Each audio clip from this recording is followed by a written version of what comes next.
السلام علیکم ویورز، میرا نام ہے فائرہ ربانی اور آج کی ویڈیو ہے خاص آپ کے لیے۔ جیسا کہ آپ سب کو معلوم ہے کہ عید الاضحیٰ کی آمد ہے اور آج کی اس ویڈیو میں ہم قربانی کو لے کر جو متس اینڈ فیکٹس ہماری سوسائٹی میں پائے جاتے ہیں ان کے بارے میں بات کریں گے اور ان کو کلیئر۔ سب سے پہلی سٹیٹمنٹ ہے، قربانی ہر صاحب نصاب پر لازم ہے، واجب ہے۔ تو گائز، یہ ایک مت ہے، یہ ایک فیکٹ نہیں ہے۔ قربانی ہر اس شخص پر لازم ہے جو کہ صاحب استطاعت ہے، اس کے لیے صاحب نصاب ہونا لازمی نہیں ہے۔ نیکسٹ چیز ہے، کیا عموماً ہماری سوسائٹی میں ہم دیکھتے ہیں کہ نان مسلمس کو کہا جاتا ہے کہ نہیں، ان کو قربانی کا گوشت نہیں دے سکتے، تو ایسا بھی نہیں ہے۔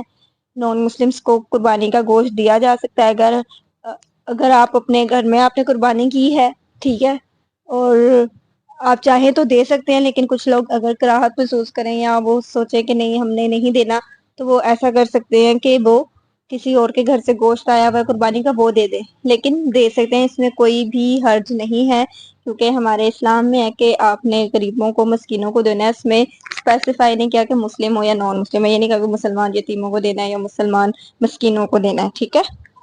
نیکسٹ چیز ہم دیکھتے ہیں جی، قربانی کا گوشت جو ہے نا، اکثر ہم کہتے ہیں جی محرم سے پہلے ختم ہو جانا چاہیے، تو یہ بھی ایک مت ہے۔ اگر اس کے بارے میں ہمیں حدیث میں پتہ چلتا ہے کہ ہمارے نبی صلی اللہ علیہ وسلم نے فرمایا کہ اگر قحط ہو، اگر ایسی کوئی سچویشن ہو کہ جس میں کھانے کی قلت ہے پورے ملک میں، تو تب آپ 3 دن سے زیادہ آپ نے اس گوشت کو سٹور نہیں کرنا، آپ نے 3 دن سے زیادہ اس کو ایکسیڈ نہیں کرنا۔ لیکن اگر نارمل سچویشن ہے تو آپ جتنے مرضی دن اس کو کھا سکتے ہیں، لیکن آف کورس اس میں میڈیکلی ایک پہلو آ جاتا ہے کہ کیونکہ 1 مہینے بعد بیکٹیریا لگ جاتا ہے گوشت کو، تو اس چیز کو آپ نے مد نظر رکھ کے آپ اس کو کر سکتے ہیں۔ اب ایک اور چیز آتی ہے ہمارے سامنے کہ کیا ایک جانور کے سامنے ہم دوسرے جانور کو ذبح کر سکتے ہیں؟ تو ہماری سوسائٹی میں دیکھا جاتا ہے کہ یہ اس چیز کو اوائڈ کیا جاتا ہے، اور یہ بالکل فیکٹ ہے، یہ مت نہیں ہے، کیونکہ ہم نے اکثر ہمارے اسلام میں جو جانور ہے نا اس کی سفرنگ کو نا کم سے کم رکھنے کی کوشش کی جاتی ہے کہ اس کی سفرنگ کم ہو، وہ زیادہ سفر نہ کرے، اسی لیے اسپیسیفک طریقہ بتایا ہے کہ اس طرح سے ذبح کرنا ہے تاکہ وہ زیادہ تکلیف میں نہ جائے جانور۔ تو اسی زمرے میں تمام کافی علماء کی اس بات میں اجتماع ہے کہ ایک جانور کو دوسرے جانور کے سامنے ذبح نہ کیا جائے تاکہ اس کی تکلیف کم ہو۔ نیکسٹ چیز ہے کہ کیا مادہ جانور کی قربانی ہو سکتی ہے؟ کیا بکری کی یا گائے کی قربانی ہو سکتی ہے؟ تو جی بالکل ہو سکتی ہے، although یہ ہماری سوسائٹی میں بہت کم ہے، مطلب کہ بہت کم نظر آتا ہے، اور کافی لوگوں کا یہ ماننا ہے کہ صرف اور صرف نر جو جانور ہے اس کی قربانی کر سکتے ہیں، لیکن ایسا نہیں ہے۔